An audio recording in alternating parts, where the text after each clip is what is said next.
You're watching Chewing the Cud with Mike, Benny and Roe and River Scott. And it wasn't until he screamed that I realised that not everything is a dildo, even if you're brave enough. Oh, hello, you're watching Chewing the Cud, your light-hearted weekly look through the slightly glittery kaleidoscope. I'm Mike, Benny and Roe, and with me today is someone who really is here with full consent. It's River Scott. Hello. Hello. How are you doing? I'm all right, thank you. And yes, I am consenting to be here. And it's verbal and consistent. And enthusiastic at this point. Which is good, yeah. So what have you got for us this week? Well, I'm going to bring you a story about White Lotus Star's next project, and then we're going to play a little game. But then we'll get you all up close and personal with River in Spotlight. But on screen now you can see the contact details. It's at the Cud TV on your social media. And if you want to catch up with us on previous episodes, you can binge us on YouTube. Just look for Chewing the Cud. You can see the names of people who have reached out and touched our souls running along the bottom of the screen right now. But now, it's time for Mike in the Buzz.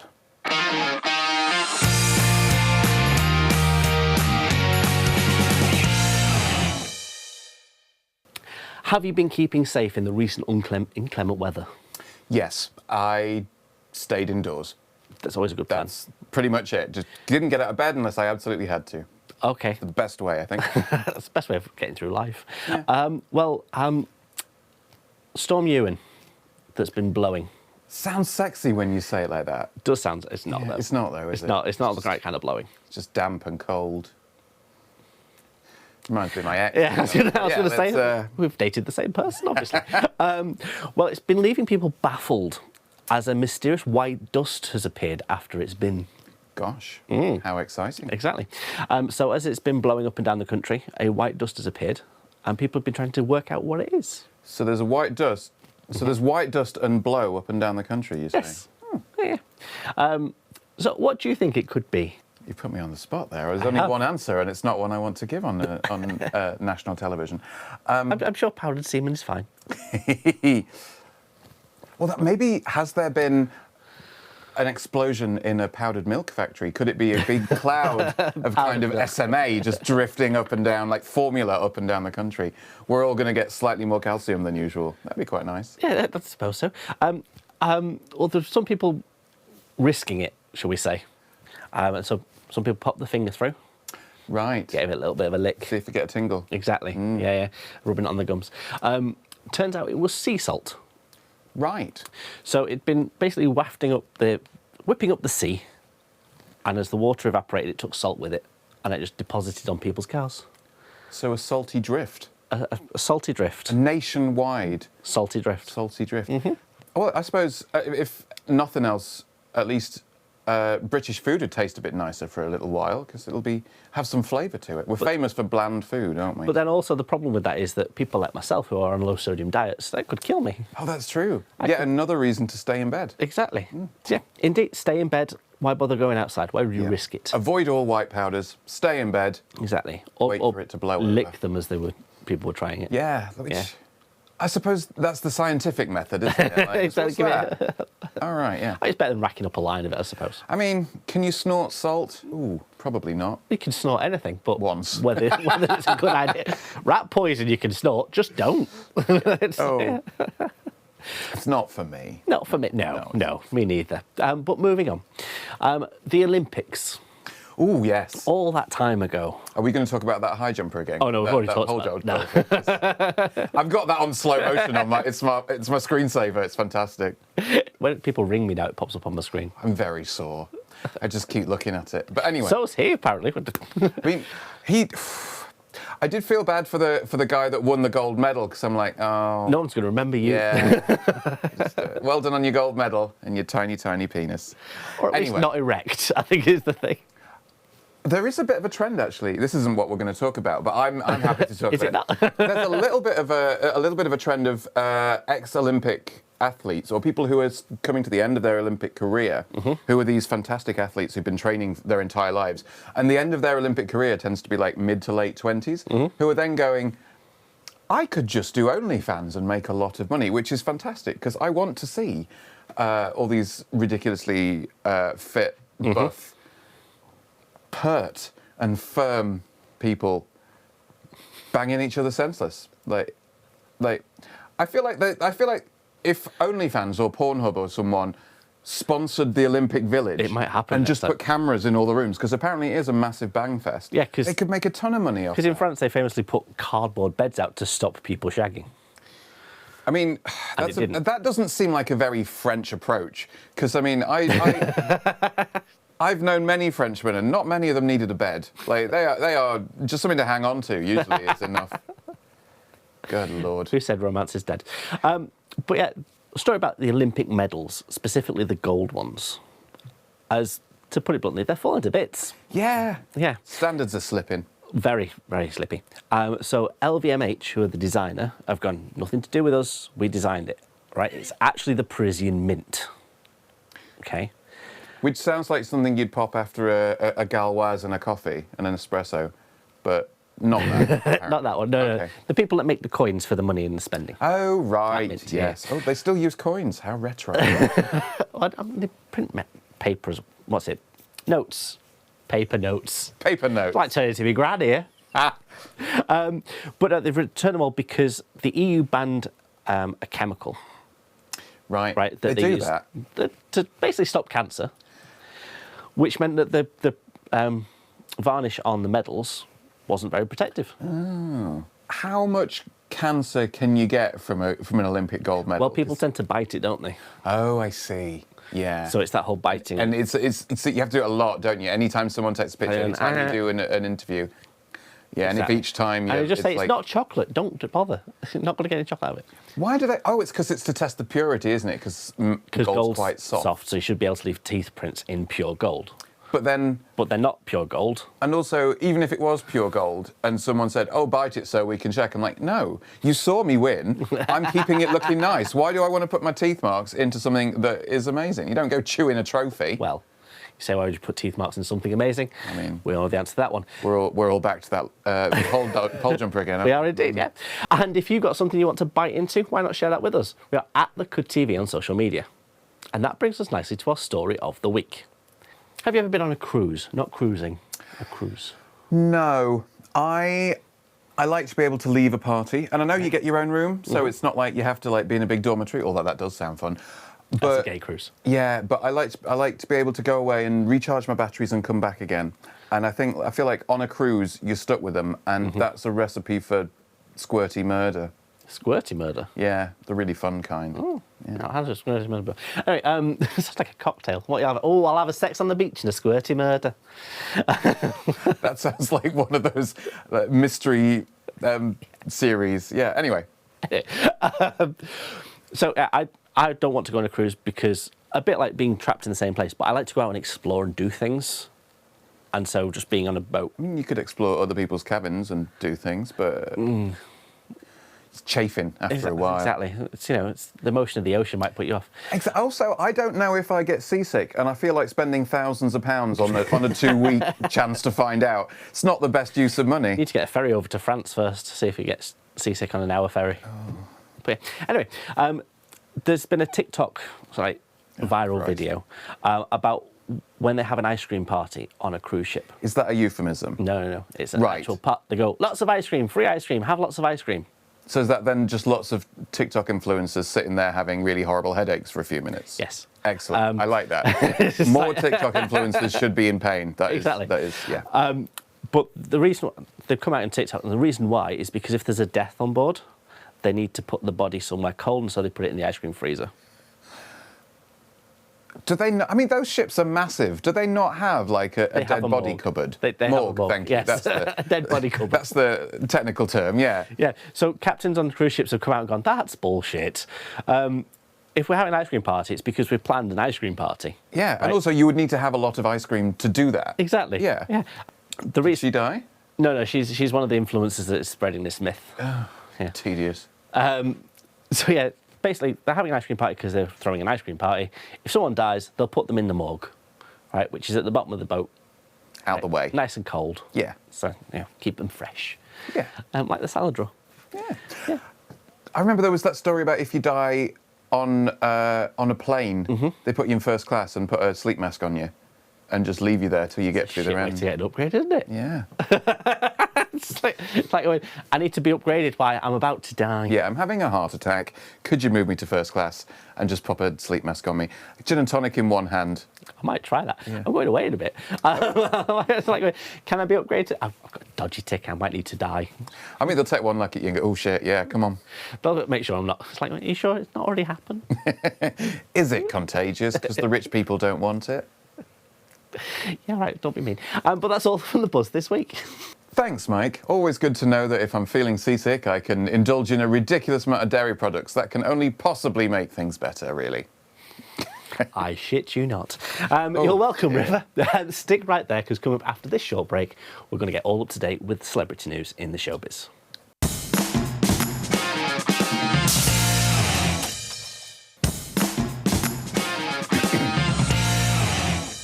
Welcome back, and you're watching Chewing the Cud. This is the part of the show where we look into the sparkly side of the world of celebrity and media in the showbiz with River.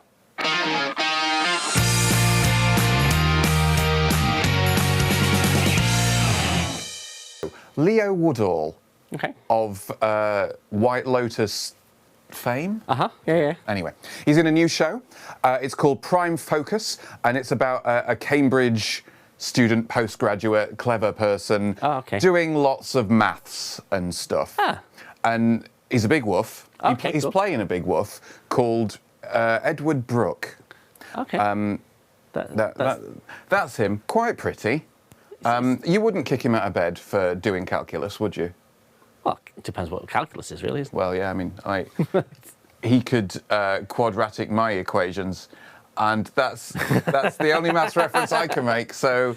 I'll show him my Pythagoras' theorem. Wait. The square of my hypotenuse is equal to the sum of everyone else's square. No, I've that's no idea. wrong, isn't it? Anyway, this pretty young man is playing alongside non-binary trinket star Quintessa Swindell, which is a lovely thing to say. I'm not sure what it means because I didn't watch Trinkets, but never mind. There he is with the correct amount of clothing. Well, delightful. You say correct amount of clothing. Well, it's a little bit too much. A better amount of clothing, certainly. And so his character is queer and in a relationship with a lovely young man called Adam, played by Fraffy, which I always want to say Frothy. It comes out sounding like Frothy. It sounds like Mum going to Starbucks. Have a frothy coffee. I mean, I'd have a Fraffy coffee. He's gorgeous. He's quite pretty. Anyway, yeah. So this is the star of this new queer. Not really queer though. He's playing a queer character, but in interviews he generally just says, "Oh, it doesn't really come up much. It's just he has a boyfriend." I'm like, well, all right. So he's just a maths geek who's gay. Yeah. He's a gay nerd, which is good. We love a hot gay nerd. We do indeed. We do love a hot gay nerd. I wonder whether the real one was actually hot, or whether they've beautified him for Hollywood. I was going to say, I don't know many maths postgrads who have bodies like that, but I don't know many maths postgrads because I'm not that clever. And I don't have many friends. Okay. Which is probably Anyway, this show, Prime Focus, was created by Sherlock and Doctor Who writer Steve Thompson. Okay, cool. And yeah, so it's got some kind of, there's some queerish stuff in there, like Doctor Who's gone a bit gay. It's very gay. It's always been a bit gay. It's been a bit camp. Yeah, and it's got much worse. Well, not worse. It's got more. Better. It's got a lot better. I mean, he could run around in his pants a bit more. It was nice. And did you watch the regeneration? Yeah, we could have more of that. We could have a lot more. Yeah, of that would be delightful. Anyway, we're not here to talk about Doctor Who. I'm happy to talk about the shooting talking about this guy getting the top off as well. Yeah, and so this show, this Prime Focus, it's kind of a bit of a spy, kind of like espionage-y, kind of explosions, running down corridors, that kind of thing. It might be fun. James Bond. Yeah, kind of a bit gay, a bit James Bondy, a bit nerdy, and he gets his tits out. So jobs are good, and really. Win, win, win. Tick, tick. Yeah. Anyway, crashing on. Eurovision this year. You are a vision. Delightful. And you're a song contest. Yeah, there you go. Yeah, I'm a song contest. There you go. Anyway, Eurovision this year is in Basel. Well, basil's the herb that goes in Italian food. Yeah, I don't believe. I think that's basil. I mean, it smells nice, basil. but yeah. Sorry, the gallery is saying Germany. Just let's look at the flag in the heart. Oh, Switzerland. Yeah. It's geography, you know. Yeah, yeah. Not geography, it's flags, I know. It's very nice as a flag thing goes. Yes. Anyway, X Factor. Do you watch? Do you follow? I watched originally when it first started. I went, oh, this is the same as all the other ones. And we're on what, X Factor 49 now, 52, 72. Anyway, it's just Simon Cowell going, I want more money. Yeah. I mean, maybe he just wants to be able to afford to get whatever he did to his face fixed. I think he paid for that. Oh. I know. I think he went, yes, I'll have that, please. God, imagine waking up and seeing that's what's happened to your face. Like, and going, yes, that's good. Here is the money. I think he paid in advance. Oh, you would have? Well, yeah. Didn't go to Turkey anyway. Anyway, X Factor. Anyway, yes. Getting distracted by Simon Cowell. Whatever that is on his face. X Factor finalist, Rebecca Ferguson. Do you know her? I'm aware of her work, not a massive fan. No? Oh, No. Okay. There she is. Oh, yeah. I mean, here she is, doing that. Singing. Yeah, all right, if you say so. I like her earring. I thought she's filleting a microphone. I've done worse for less. Anyway, she apparently has been offered by other countries to go and be part of their Eurovision entry, which seems like cheating. Why? It's like, aren't they supposed to be from their own country? Well, not really. We let Australia into the Eurovision Song Contest. Yeah, but Kylie. Yeah. May she bless us with light and biodegradable glitter. Rest in peace, then. Like, No. You're not dead. She'll live forever. Wow. In our hearts. I mean, she's no Cher. Cher's going to live forever. Well, Cher has no choice but to live forever. Well, that's true. It's part of the 90%, curse, isn't it? exactly. Yeah. Sell your soul, you get what you're given. Anyway, apparently, this is the weird bit of this story. Someone jumped on a live stream with her to ask the question, are you going to be in Eurovision? And her response was, no one's messaged me to do it, but what's really interesting, I've had other offers from other countries, which sounds a little bit cryptic. I've had other offers from other countries. Yeah, I mean, that's the kind of thing you say when you're looking, when she wants to be the Eurovision person. Like, oh, I've got lots of offers, but I'd rather do it for you if you want to offer it for me. Here's your chance. Let me have a go. And I'm like, Yeah. Fooling no one, love. Exactly. She actually did sing at Eurovision when it was in Liverpool. I sang at Eurovision, like, Actually, at the TV. Oh, okay. Actually, she was paid to do it. Yeah. But no, when Liverpool hosted for Ukraine, they had a Ukrainian singer up, and because she's from Liverpool, she was in town, and she went, oh, I'll sing as well. So they did a duet. That's nice. Yeah. Yeah. I mean, good for her. Good for her. Gets her through. Yeah, but she said she's not taking up any of these many offers from other countries because she wants to do it for the UK. So it's very patriotic and suspiciously hard to prove otherwise, isn't it? I'm sorry, this is just like me on dating profiles. It's like, you see many guys? Yeah, couple. I love it when people say, like, I mean, they won't be, like, offensive looking, but they'll be like, ripped muscular guys to the front of the queue. And I'm like, queue? Come on, babes. Look, if you put yourself in a post office on a Wednesday, there's a queue. Right? Granted, it's March, you can't collect a pension. But still, there's a queue, it's a queue. Oh, bless. I know. Anyway. Anyway, Matt Bomer, important to pronounce that one properly, he is voicing the audiobook version, the 10th anniversary audiobook version, special edition kind of thing, of A Little Life. You know, the kind of queer saga thing. There he is with his silly moustache. So pretty. And it does look like he's in the middle of something in that second photo, but never mind. I'd give him a hand. So yeah, the book, have you read it? I've not read it. No, I mean, it's a brick. It is it? huge. Oh, okay. Yeah, anyway. It follows 4 friends living in New York. Charlotte, Miranda, Samantha and Carrie, tracing them from their post-college days into their 50s. So yeah, good actually be. And just like that. He's done a lot of... She was 75 in that though, wasn't she? Surely. It's... have you watched... I can't watch it. I watched 2 episodes. I watched gone a bit weird. I went, nah, this is weird. Yeah, it's all a bit... Anyway, this isn't Sex and the City or that. This is something else. Apparently it's quite harrowing. Oh, okay. Never mind. Anyway, let's talk more about Pretty Boy. He was in Fellow Travellers. He's been in The Boys in the Band. I love that. Haven't we all? I've been in several Boys in the Band, but let's see. And he was in Will and Grace, apparently, as well, but that must have been the reboot new version, because I haven't seen it. But never mind. Yeah, it was Will's boyfriend, I believe. Oh. All right.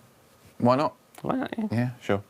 So he says he was truly deeply moved to be asked to read Hanya's brilliant, heartbreaking and timeless novel. And I think I'd be truly deeply moved if I was asked to, if I was paid to do anything like that, really. Pay me enough and I'll be moved. Yeah, truly deeply moved by the large amount of money that they chucked at me to 100%. sit in a book cupboard. I'd like to be truly deeply moved by my mama too. Yeah, very deep, balls deeply, just like really kind of... Elbow deep. Oh, it's happening again. I'm sorry. Anyway, he went on to say, it's a book that I've been fascinated with since I first heard about it, and having the opportunity to bring these characters to life was both a profound responsibility for me and a chance to fall in love with her work all over again. Oh. Which is very PR, isn't it? It's is, like, yeah, here are some words, go away. say these. It's like Yeah. win. And then I thought it was great is the check in the bank. Yeah. Because Also, the book's a brick. It's like 800 pages long. Okay. The audiobook, 38 hours. that's a week. That is a week. That's you a could week of work. sit down at your desk, start it at 9 a.m. Monday morning, and you'd finish it at clocking off time. Mental. Like, Well, the hours I work, I'd probably finish it about Wednesday.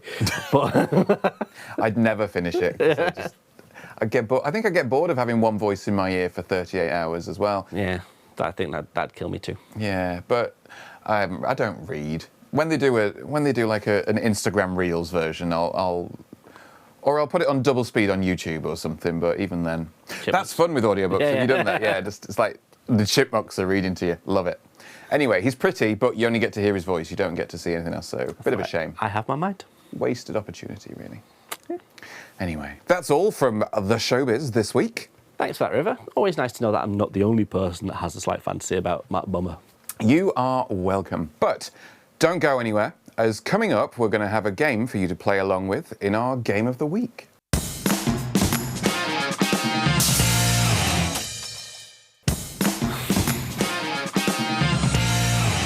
Welcome back to Chewing the Cud with me, Mike Benyon-Rowe, and then River Scott. I know it's that part of the show where we play a little game, and this is the first time that they're doing this, so good luck and off you pop. Thank you. Game of the Week. So this week we're going to play Myth or No Myth, and this one is for River to ask me the questions, and I have to try and work out whether it's a big fat hairy lie or completely true. Are you ready? Yeah, let's go for it. I would like one from the top, please. Certainly, I can I've give said you. that before. I can give you one from a top. Okay. Is this true? Ants don't sleep. Okay, I do know how you can gender an ant. If That's you not put an the ant question. in water, Right. and it sinks, it's a girl ant. And if it floats, it's a boy ant. That's a funny joke. Okay. Yeah. What was the question again? I got distracted by my funny. Ants, do they sleep? Only when they're not on the clock. You're saying ants have a very good work ethic. Well, they have worker ants, don't they? Was that Do called ants ant? sleep? Jesus. I don't think Jesus can answer the question. Neither can you. I don't have stigmata, it's not me. I don't know anymore. Yes, no. Is that your final answer? Are you locking it in? Yes. All right. No. Ants don't sleep. That is correct. Well done. Well done, me. That's what I'll have a big bottom, please. A big bottom. Ooh, we're going to go with this one. Big bottom right in the middle. After his death in 2005, the ashes of US writer Hunter S. Thompson, Fear and Loathing in Las Vegas, etc., were fired from a 150-foot cannon, which is what he asked for in his will. Is that true or false? I love people that put ridiculous requests in their wills. I'm one of them. I think that's true. That is actually true. Yeah, Hunter S. Thompson was fired out of a cannon. Well, his ashes were fired from a cannon. So well done there. You're 2 for 2. Hey, I'm clever, me. See? Screw you, Mrs. Higginbottom. Don't amount to much. Right, next one. I would like top right, please. Is this true or false? Birds can't sing when they're on the ground. Is that a euphemism? Not as far as I'm aware. Like, what are you up to tonight? Oh, not much. I'm on the ground. Oh, no. Can't sing when they're on the ground. Yeah. Can birds sing when they're on the ground? Yes, they can. Correct. They don't, but they can. They choose not to. They choose not to. Yeah. Like It's the principle of the thing. Don't want to sing down here. It's uncomfortable. Get up on that branch. Why? Why can't birds? No, I can't accept that. That is correct. Birds can sing when they're on the ground. That's a silly one. Okay. So well done there. You are 3 for 3. Top or bottom? Which is very reductive, that, isn't it? But never mind. Technically verse, but What are you in the mood for right now? A top or a bottom? I'm in the mood for a top. Right. Can tell I'm not a grind. So you are getting a good hard top. Here we go. Do you want a hard one? I would like a hard one. All right. Einstein's brain was removed after death. True. And that is actually true, yeah, all right. That wasn't a hard one. We all know that story. Right, we're going to do another one from the top. You're getting another top because the first top wasn't good enough. And we've all been Story there. of my life. Yeah. Exhausting when you get through 2 or 3 of them and they're all just not worthy opponents. But that's not what we're here to talk about. Catherine the Great of Russia was killed by being crushed by a horse. True or false? That's false. It is false. But it was propaganda put about by whoever didn't like her. Yeah, she was supposed to be performing unholy acts with said horse. So she had that many sexual partners while being Tsarina that people started saying, oh, she'd shag a horse there. And that's how it came into effect. And that she'd been ruined for all men because they just weren't touching the sides, basically. They weren't touching the sides, which isn't true.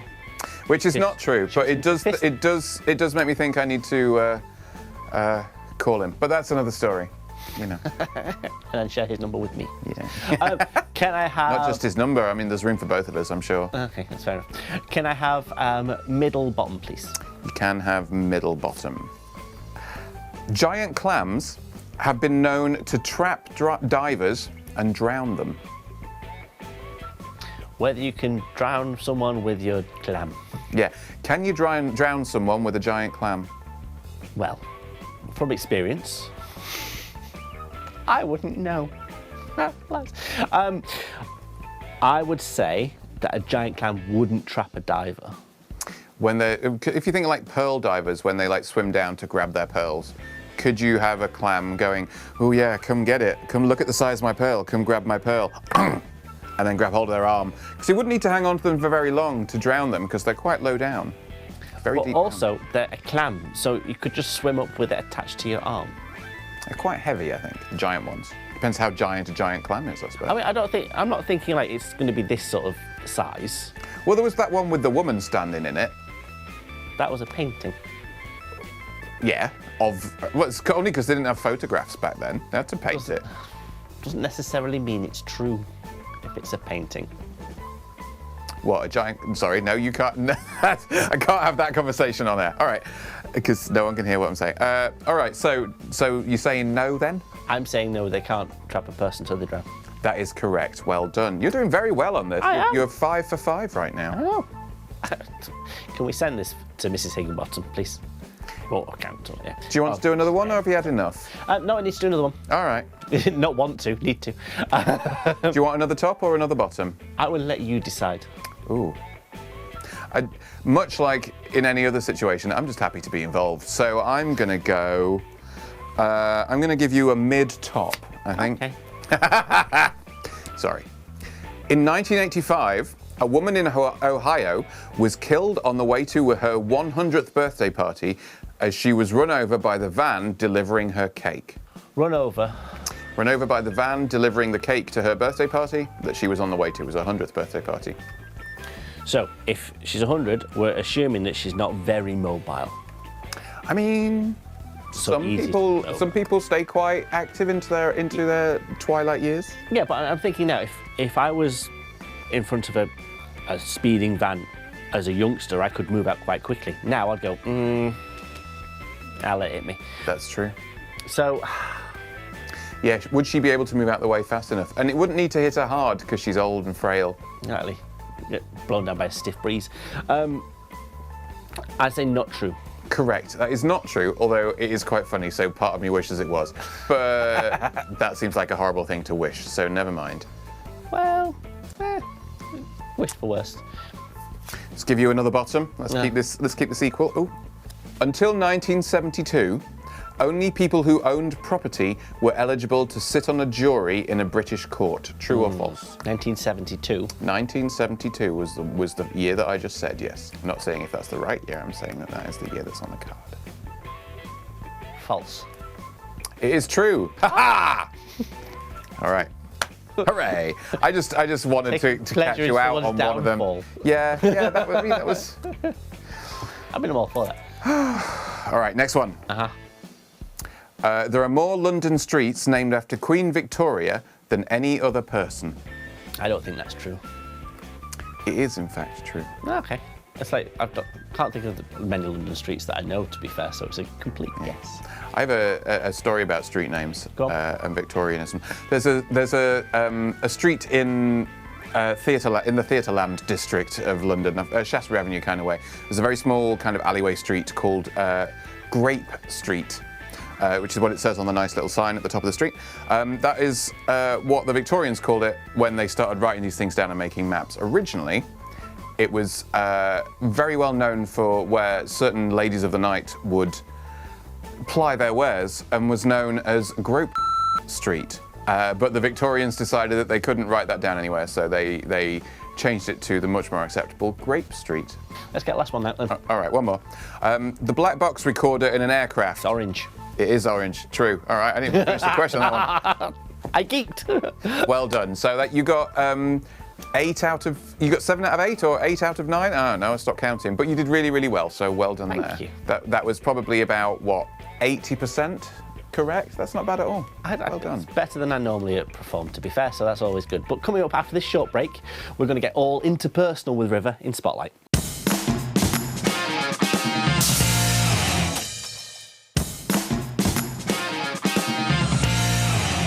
Welcome back, and you're still watching Mike and River in Chewing the Cud. Now we've warmed up nicely and even made a few dick jokes, so now it's time to get into things deeply with River in Spotlight.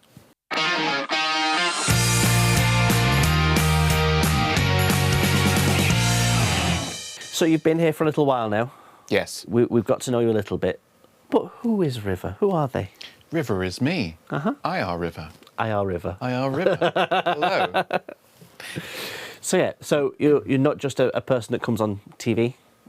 No, I'll come on anything. I've heard. Yeah. No, I am a writer, a podcaster, all that kind of thing. Usually I say I'm a storyteller, but it sounds really wanky, doesn't it? Like, oh yeah. I tell stories. Do you work in marketing? I tell stories. I used to work in marketing. There we go, that's why.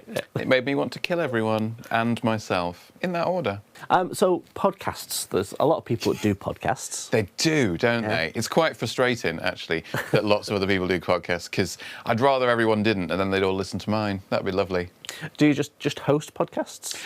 I host them, I edit them, I do all the things, but the one that I do most is mine, where I sit in a cupboard, not quite as nice as your studio here. Which is also a cupboard. Which is also a cupboard, but it's a nice cupboard. And I basically tell myself knob jokes. If you think of it, it's called Probably True. Okay. Stories of queer life and even queerer sex. Okay. So if you think of it like Sex and the City, if Carrie Bradshaw had been queer and good at her job. Okay. Like actually enjoyed sex and was a bit kind of sex positive instead of like being bigoted and homophobic and biphobic and transphobic and all the other things that she was, a little bit racist, all those things. If we get past that, if you got rid of all those bits, I know there's not much left. I was going to say you just got rid of the show. Yeah. So there's just a lot of dick jokes. Really. Okay. Is that where it is? And I like to have a takeaway, a learning. So it might be something like, oh, I went to the sauna recently and was banging away, but a really hot guy didn't want to shag me, and he was the only one that I remember from that whole thing. And it got me thinking about how we focus on the negatives rather than the positives. or shit like that. Okay, so a little bit like 80s cartoons. What kind of 80s cartoons were you watching? Well, like Thundercats was always like going. They had a story and then they had a little lesson at the end from the story. That kind of thing. Only about banging. not as gay as the Thundercats, really. Nothing can be as gay as the Thundercats. Slightly less gay than the Thundercats. I imagine. I mean, I did watch the Thundercats a lot when I was little, so I wonder if they kind of helped with the awakening. Who was your favourite? You see, Panthera was kind of my go-to. The big muscly black guy. Yeah, fair enough. But also Mumra. Mumra went all proper evil. Oh yeah, I actually did the. I was talking about it was my birthday last year. I actually was talking to some of my D&D friends at one of our games, talking about how I was going to do the Mumra thing, and I did the little ancient spirits of evil speech, and they all looked at me like, "What are you on about?" And that's when I remembered that I'm really old, and that my D&D friends are all in their 20s and have no idea about the Thundercats or Mumra or any of that. It's a shame. I was talking to people at work about the Power Rangers, thinking I was being, younger than I am. And then they turned around and talked about it, and we're talking about two very different shows. Because now there's only 3 Power Rangers.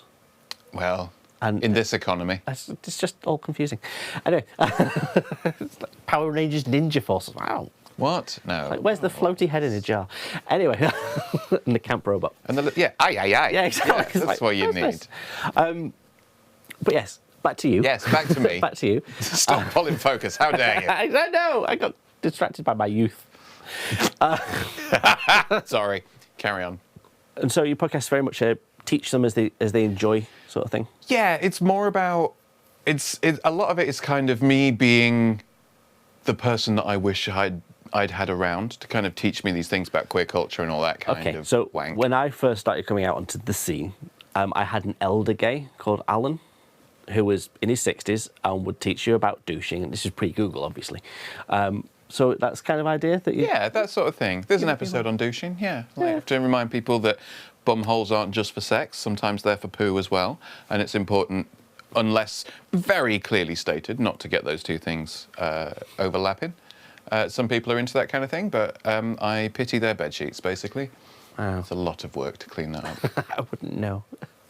Anyway, so it's about teaching people a little bit. It's also about the core message is that you're not alone. And like a lot of the feedback I get is like, oh my God, I thought I was the only one who thought like that. Or it's nice when someone says something that I didn't even realize I was thinking because I thought I was weird for thinking like that. Like, no, everyone does. We just don't talk about it. Okay. I started it a long time ago because it was going to be a YouTube thing. But it turns out editing videos really hard, so I decided not to do it. I'm a writer, so the scripts were the easy bit. It's like dicks. So I did them as podcasts. You just put the word dick out. Yeah. It's a very easy script. Yeah. Knob.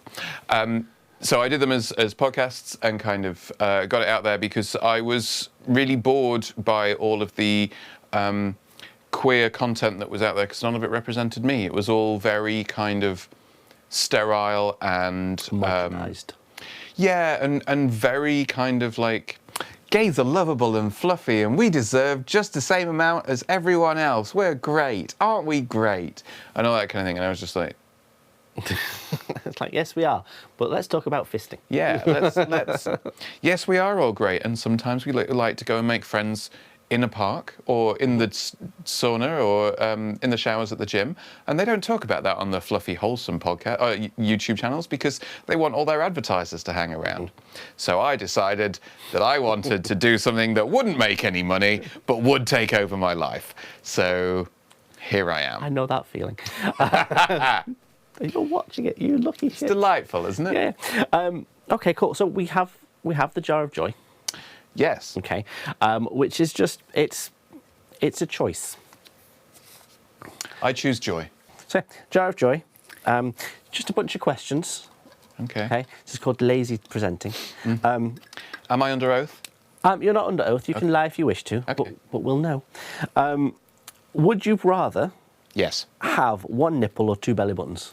Ooh. See, deep intellectual questions, this. If I had one nipple, would it be on the side or would it be central? And if I had two belly buttons, would they be either side? How would they be aligned? I think nipple in where the belly button was. Oh, interesting. Right, that sort of idea. And then two belly buttons where the nipples would be. But that doesn't work because you could said swap them around. Yeah, but you didn't say would I, because then that you're assuming I'm having both. Whereas the question is, do I want one nipple or two belly buttons? And if I have one nipple, okay, it's just in the centre there. Just right in, like right in the centre, between both. Yeah. For the nipple, and the belly buttons. Belly buttons, similar sort of area. All right. Would they move? Well, if you move your arm and it's attached to you, so they do move. I'm exploring my options. I want to make sure I have all the information before I make my choice. I'd probably go for one nipple because I think that'd be kind of weird, and I'd like that.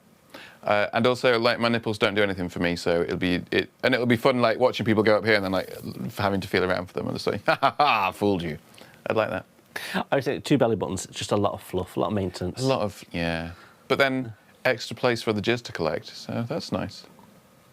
So if we were to find you on social media, where could we find you? Well, that is quite an interesting question at the moment because everything's gone a bit Nazi. I am on all of them.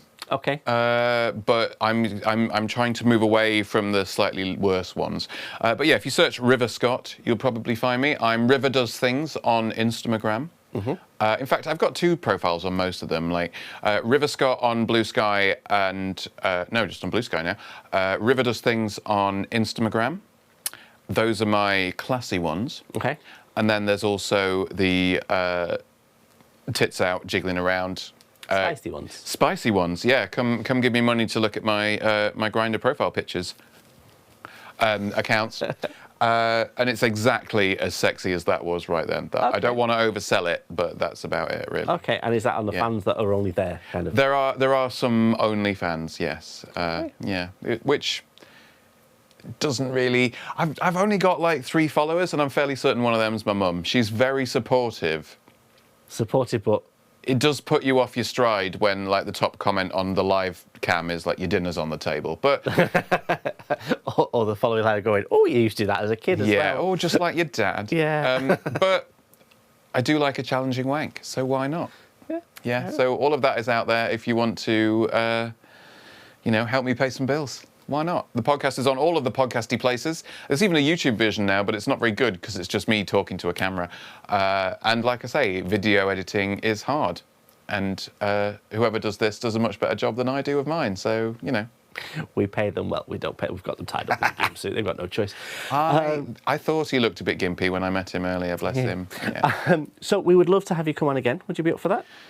Suppose. Yeah, why not? Yeah, okay. It counts towards community service, I think. It does. Yeah, okay, yeah, then yeah, definitely. Yeah. Well, thank you very much for that, River.